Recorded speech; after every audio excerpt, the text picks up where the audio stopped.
കോന്നിയിലെ പാറമട അപകടത്തിലേക്ക് പോകുന്നു. കാണാതായ ബീഹാർ സ്വദേശി അജയ് റായ്ക്കായുള്ള തെരച്ചിൽ ഇന്നും തുടരുകയാണ് എന്നാണ് നമുക്ക് ലഭ്യമാകുന്ന വിവരങ്ങൾ. ഫയർഫോഴ്സിന്റെ 20-അംഗ സ്പെഷ്യൽ ടാസ്ക് ഫോഴ്സും NDRF സംഘവുമാണ് തെരച്ചിൽ നടത്തുന്നത്.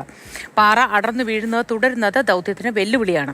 അതീവ ദുർഘടമായ സാഹചര്യത്തിലും ഇന്നലെ സാഹസികമായാണ് ഒഡീഷ സ്വദേശിയുടെ മൃതദേഹം ഈ അഗ്നിശമന സേനാ അംഗങ്ങളൊക്കെ പുറത്തെടുത്തത്.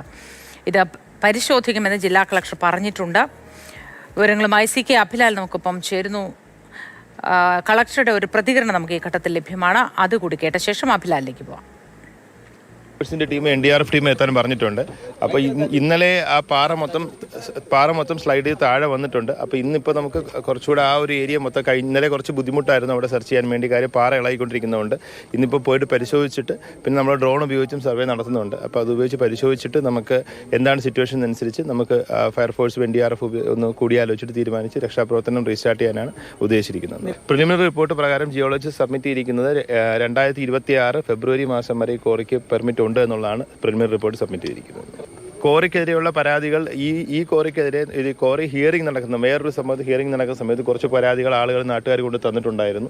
അപ്പം അന്ന് ഇവിടെ ഈ കോറിയിലെ പെർമിഷൻസും കാര്യങ്ങളും എല്ലാം ഉണ്ടെന്ന് അന്വേഷിക്കാൻ വേണ്ടി നമ്മൾ പൊല്യൂഷൻ കൺട്രോൾ ബോർഡിന് റിപ്പോർട്ട് കൊടുത്തിട്ടുണ്ട്. കോറി കൃത്യമായിട്ടുള്ള മാനദണ്ഡങ്ങൾ പാലിച്ചാണ് പ്രവർത്തിക്കുന്നത്. അതിൻ്റെ റിപ്പോർട്ട് പൊല്യൂഷൻ കൺട്രോൾ ബോർഡിൽ നിന്ന് തന്നിട്ടുണ്ടായിരുന്നു. റിപ്പോർട്ട് പറഞ്ഞ പ്രകാരം എന്ന് പറഞ്ഞാൽ ഈ കോറിയിൽ നിന്നും വെള്ളം ഇവിടെ പൊല്യൂട്ട് ചെയ്യുന്നു, അത്തരം കാര്യങ്ങളൊക്കെയായിരുന്നു റിപ്പോർട്ട് ഉണ്ടായിരുന്നത്. പക്ഷേ അങ്ങനത്തെ ഒന്നും ഇല്ല എന്നാണ് അന്ന് റിപ്പോർട്ട് തന്നിരുന്നത്.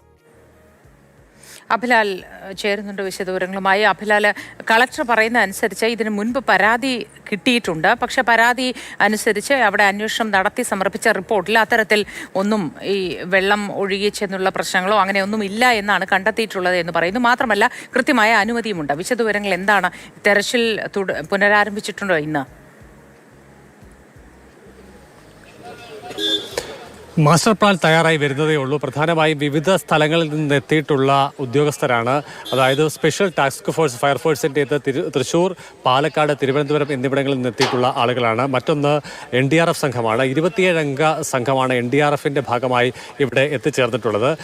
ഈ ലൊക്കേഷൻ സംബന്ധിച്ച് കൃത്യമായ ധാരണ, അതോടൊപ്പം തന്നെ ഏത് രീതിയിൽ ദൗത്യം പൂർത്തീകരിക്കാൻ കഴിയും, അതിലെ സങ്കീർണതകൾ ഒക്കെ തന്നെ ചർച്ച ചെയ്ത ശേഷമായിരിക്കും ഒരു മാസ്റ്റർ പ്ലാൻ തയ്യാറാക്കുക എന്നുള്ളതാണ് കളക്ടർ വിശദീകരിച്ചിട്ടുള്ളത്. അല്പം മുൻപാണ് കളക്ടർ ഈ സംഭവ സ്ഥലത്തേക്ക് കടന്നുപോയത്. ഉദ്യോഗസ്ഥരുമായും കളക്ടർ വിശദമായി ചർച്ച ചെയ്ത ശേഷം അതിൻ്റെ ഒരു പ്ലാൻ തയ്യാറാക്കും. യന്ത്രസഹായത്തോടു കൂടി ആയിരിക്കും തീർച്ചയായും ദൗത്യം പുനരാരംഭിക്കാൻ കഴിയുക എന്നുള്ളതാണ് മനസ്സിലാക്കാൻ സാധിക്കുന്നത്. കാരണം അത്രത്തോളം സങ്കീർണമാണ് സ്ഥലത്തേക്ക് എത്തിച്ചേരുക. ഒപ്പം തന്നെ അപകട ഭീഷണി ഉയർത്തി വലിയ തോതിലുള്ള പാറക്കെട്ടുകൾ വിള്ളൽ വീണ് ആ മേഖലയിൽ സ്ഥിതി ചെയ്യുന്നുമുണ്ട്. ചുരുക്കത്തിൽ ഏതെങ്കിലും ഘട്ടത്തിൽ ദൗത്യത്തിന് വിഘാതമാവുകയോ അപകടം ക്ഷണിച്ചു വരുത്തുന്ന തരത്തിലേക്കുള്ള സാഹചര്യങ്ങൾ ഉണ്ടെങ്കിൽ അത് ഒഴിവാക്കിക്കൊണ്ട് എത്രയും വേഗം ദൗത്യം പൂർത്തീകരിക്കുക എന്നുള്ളതാണ് ലക്ഷ്യമിടുന്നത്. അതേസമയം തന്നെ പ്രദേശവാസികൾ ക്വാറി നടത്തിപ്പുമായി ബന്ധപ്പെട്ട പലകുറി ജില്ലാ ഭരണകൂടം അടക്കമുള്ള ആളുകൾക്ക് സംവിധാനങ്ങൾക്ക് പരാതികൾ നൽകിയിരുന്നു എന്ന് പരാതിപ്പെട്ടിട്ടുണ്ട്. വീണ്ടും അതേസമയം ലഭ്യമായ പരാതിയുമായി ബന്ധപ്പെട്ട പരിശോധനകൾ ഉണ്ടായിരുന്നു എന്ന് ജില്ലാ കളക്ടർ പറയുന്നുണ്ട്. പൊല്യൂഷൻ ആണ് ഈ സ്ഥാപനവുമായി ബന്ധപ്പെട്ട്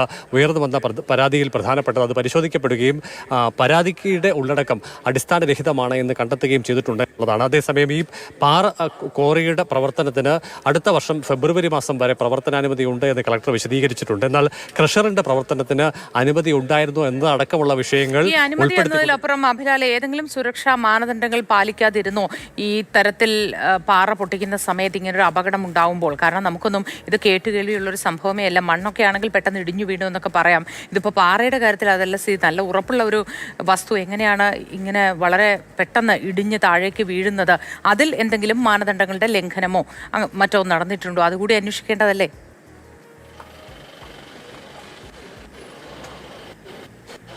ലൈസൻസ് ഉണ്ട് എന്ന് പറയുമ്പോഴും പൊട്ടിച്ച് കടത്തുന്ന പാറയുടെ അളവുണ്ട്. അതോടൊപ്പം തന്നെ ഏതൊക്കെ പ്രദേശമായിരിക്കണം ഇതിൻ്റെ പരിധിയിൽ വരുന്ന അടക്കമുള്ള നിബന്ധനകളുണ്ട്. അത് പൂർണ്ണമായി പാലിച്ചാണോ പ്രവർത്തനം തുടർന്നു വന്നത് എന്നത് സംബന്ധിച്ച് അവ്യക്തത നിലനിൽക്കുന്നുണ്ട്. ഇതടക്കം സമഗ്രമായ വിഷയങ്ങൾ പരിശോധിച്ച് റിപ്പോർട്ട് നൽകാൻ ജില്ലാ ജിയോളജിസ്റ്റിനോട് നിർദ്ദേശം നൽകിയിട്ടുണ്ട് എന്നുള്ളതാണ് കളക്ടർ വിശദീകരിച്ചിട്ടുള്ളത്.